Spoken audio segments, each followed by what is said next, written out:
I will discharge all the duties of a police officer according to law without fear, favor, affection, or ill will. So help me God.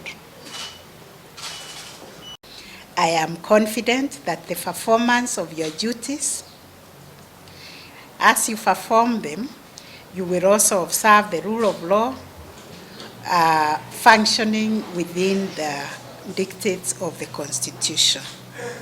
I urge you to foster close working relations and trust between the police and the people and communities that the police serve. Tuko tu tayari kuhudumia nchi yetu tukufu ambaye ni nchi nzuri.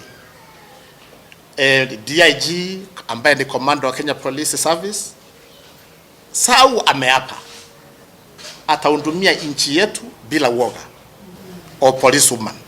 As the commander of the Kenya Police Service, today he also doubles as a commissioner and as a human resource officer for the members of the police service, both civilian and uniform.